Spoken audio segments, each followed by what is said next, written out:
Come to us from, in chronological order, first from the book of Deuteronomy.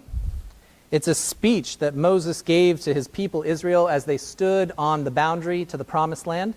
And he has just finished explaining to them what their covenant with God looks like.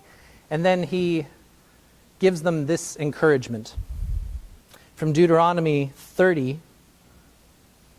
verses 9 through 14. And the Lord your God will make you abundantly prosperous in all your undertakings, in the fruit of your body, in the fruit of your livestock, and in the fruit of your soil. For the Lord will again take delight in prospering you, just as God delighted in prospering your ancestors, when you obey the Lord your God by observing God's commandments and decrees that are written in this book of the law, because you turn to the Lord your God with all your heart and with all your soul. Surely this commandment that I am commanding you today is not too hard for you, nor is it too far away. It is not in heaven that you should say, who will go up to heaven for us and get it for us so that we may hear it and observe it? Neither is this word beyond the sea that you should say, who will cross to the other side of the sea for us and get it for us so that we may hear it and observe it. No, the word is very near to you. It is in your mouth and in your heart for you to observe. And then we flash forward a few hundred pages and a few hundred years, and we hear the prophet Amos prophesying of the destruction of Israel because apparently it was too hard. It was too much. Even though the word was inside them and in their hearts and in their mouths, the kingdom Israel lost its way and failed to uphold their side of the commandment. And so in Amos chapter 7, verses 1 through 17, we don't get the kind Amos. We don't get the let justice roll down like waters Amos. We get the hard news of Amos. This is what God showed me. The Lord was standing beside a wall built with a plumb line in God's hand. And the Lord said to me, Amos, what do you see? And I said, a plumb line. Then the Lord said, see, I am setting a plumb line in the midst of my people Israel. I will never again pass them by. The high places of Isaac shall be made desolate, and the sanctuaries of Israel shall be laid waste, and I will raise against the house of Jeroboam with the sword. Then, and here's a name you're going to hear me pronounce about 7 different ways. Amaziah, hold on, I'm going to get it. Amaziah. Let's go with that. Amaziah, the priest of Bethel, sent to King Jeroboam of Israel, saying, Amos has conspired against you in the very center of the house of Israel. The land is not able to bear all of his words. For thus Amos has said, Jeroboam shall die by the sword, and Israel must go into exile away from his land. And Amaziah said to Amos, O seer, go, flee away to the land of Judah. Earn your bread there and prophesy there, but never again prophesy at Bethel, for it is the king's sanctuary, and it is a temple of the kingdom. Then Amos answered Amaziah, I am no prophet, nor a prophet's son, but I am a herdsman and a dresser of sycamore trees. And the Lord took me from following the flock, and the Lord said to me, go, prophesy to my people Israel.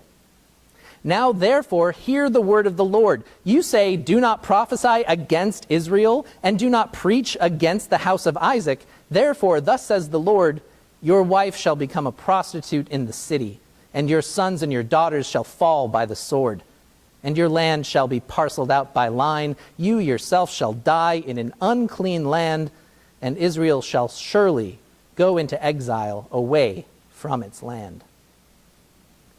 The word of God for the people of God. Thanks be to God.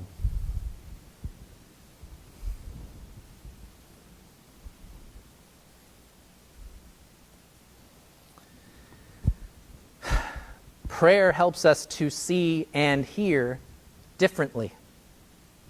First, prayer allows us to switch out our small individual way of thinking. We switch that out for a larger consciousness. And with that new, much broader way of thinking, we are able to take in information in new ways. And that new way of thinking leads to new conclusions, new ways of life. So you need to know that as we dissect the Lord's Prayer and we go line by line and we talk about what it means, today as we talk about thy kingdom come, what you need to know first and foremost is it's not really a kingdom.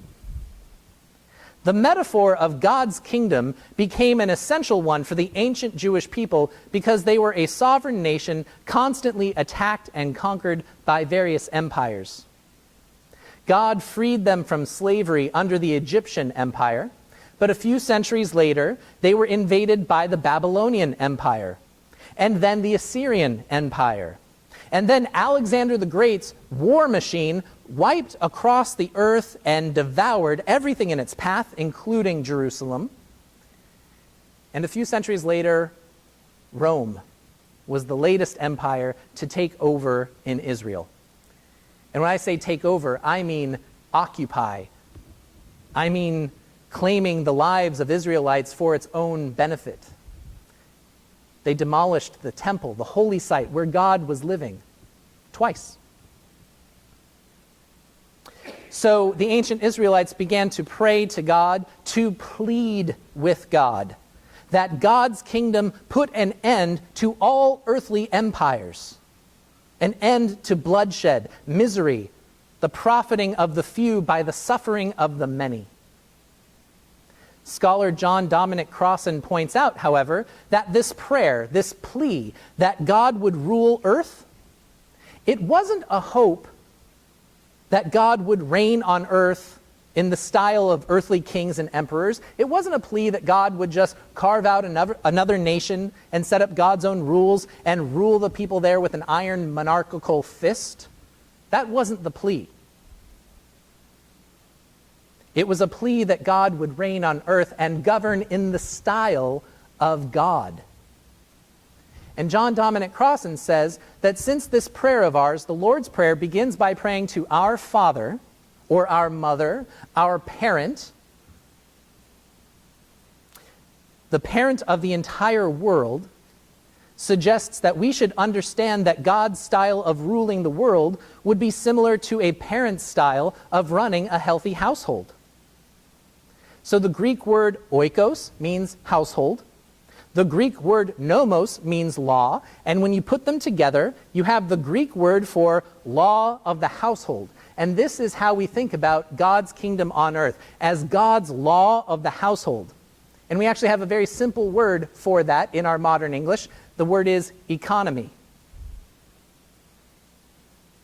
Not a kingdom, but a new driving force of world events in which love of God and neighbor becomes the center for all of our daily decision and actions. In which we find our world reshaped by the law of God's household, God's economy, in which we humans weigh the cost and benefits of our daily actions, not in hopes of taking home the most money at the end of the day, but in the hopes of generating as much love as possible in the world every single day. Thy economy come. God has always looked for partners on earth who are willing to shape their lives around not earthly treasure or power, but around love and justice for all people. This is called covenant relationship. God's covenant, first with the people Israel, and now through the sacrifice and death and resurrection of Jesus Christ with all of humanity, all of creation. Covenant relationship means mutuality. It means that it's a relationship that can't be forced or coerced. It's a relationship that only exists if both parties are upholding their end of the bargain. God's covenant with us is the seed money that gets God's economy started. In the book of Deuteronomy, Moses explains God's covenant to Israel and then ends his speech trying to encourage them, surely this is not too hard for you. Surely with the promise of abundant prosperity, it will not be too much for you to do justice for everyone in your nation. God has given you everything you need, the secret to solving all of your problems. It is not in heaven, it's not across the sea. You don't need some hero to go and fetch it for you. It's within your heart, and it's in your mouth. It is very near to you. Surely it's not too hard. And several centuries later, Amos is telling, God help me, Amaziah, about the coming destruction of the kingdom Israel because they have not held up their end of the relationship with God. Amos brought the message that the kingdom needed to become upright, like a plumb line, completely upright in God's eyes, generating love and justice within its boundaries, or God would surely allow the coming empire to swallow them up and exile them. Amaziah tries to bargain with Amos. Don't talk against the kingdom here. Go earn your money elsewhere. Don't earn your money by prophesying here. This is the king's sanctuary. This is the king's temple. And Amos simply shows him what is true. I'm not a prophet. I'm not even the son of a prophet. I am a sheep herder and a farmer of sycamore trees. And God has sent me here to preach to the nation of Israel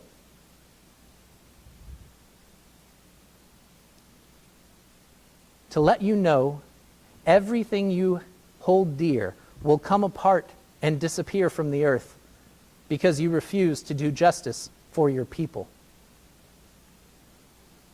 He couldn't be bought or argued with. God's covenant was alive inside him, and he was just trying to point out to the king what was painfully obvious to him. A lowly shepherd and farmer of sycamore trees.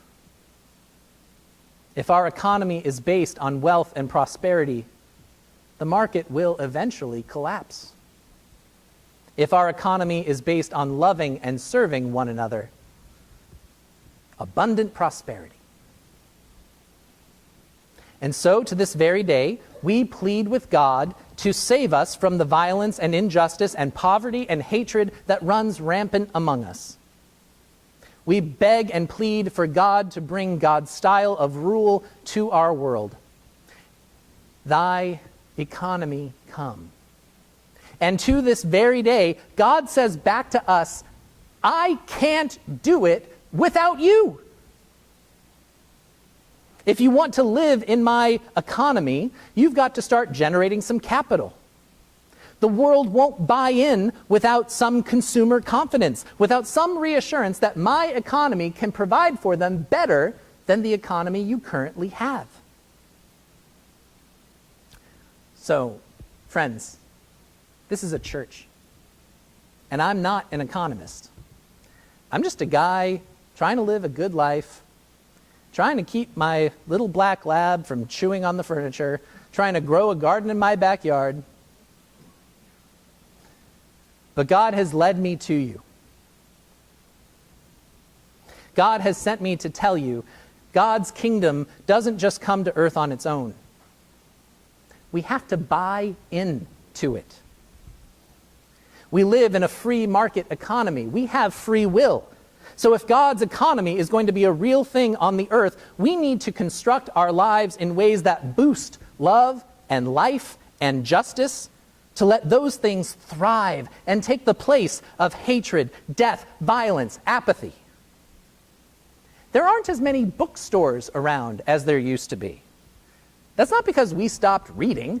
It's not because we don't buy books. It's because Amazon.com provided more benefits than a Walden Books or a Borders. Similarly, God's economy can only reign on earth when incentives are in place to make justice more profitable than violence.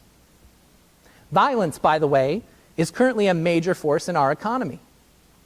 The stocks of gun manufacturer Smith & Wesson rose 132% last year. So thy kingdom come. It's a plea. Black lives matter. It's a plea. It's not a declaration that other lives don't matter. It's a cry from the heart of Black America to a white world that has asserted for 400 years that Black lives don't matter to us. When we first brought Black people to our country, it wasn't because their lives mattered to us, it's because their labor mattered. When Black people were set free from slavery, their lives still did not matter to us. We were willing to ostracize, exile, lynch, and segregate any time that it seemed in our best economic interest to do so to Black people.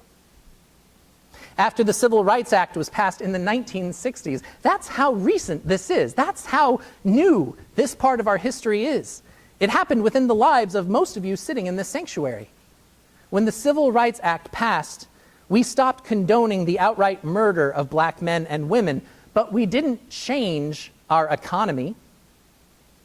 And in a free market economy, anybody without capital, without the means to build and invest for themselves, those people get left behind and trampled.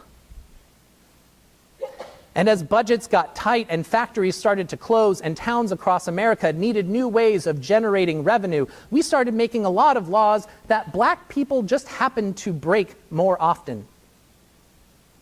And we started instituting heavy fines and penalties for anyone who broke those laws, and then even more fines and penalties for anyone who couldn't afford to pay.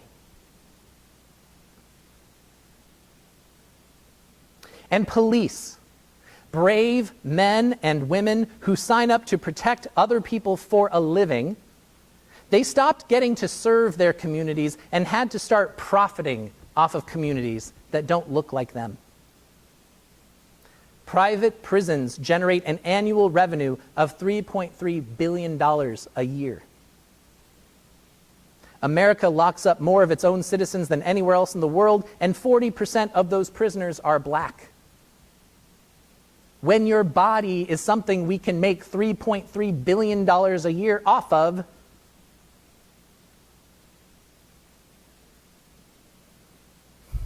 Black men in our country have a better chance of going to jail or getting killed than they do of getting an education or a decent paying job. And in 2016 alone, a year that has been 190 days long, 137 Black people have been killed by police without trial, usually for misdemeanors and minor offenses. So in the reality of a history of violence, enslavement, and injustice, knowing that nearly every day in America someone who looks like them is killed for no justifiable reason, our brothers and sisters cry out. They plead with us to agree and affirm Black lives matter. And as Christians, we beg and we plead with our God to bring God's reign, God's government, God's economy to earth. For an economy that grows by serving its most abused citizens rather than enslaving, jailing, and murdering them. And brothers and sisters, on this morning, we have to confess that this kingdom will never come without our help. It is a covenant relationship. So tonight, all are invited to my place for dinner, to remember who we are, to remember what it is we work for, and how our God calls us to go about achieving it. To be reminded that God's way of ruling, God's way of being, is very close to us. It's in our very hearts. It's in our mouths. We just have to be willing to invest in it.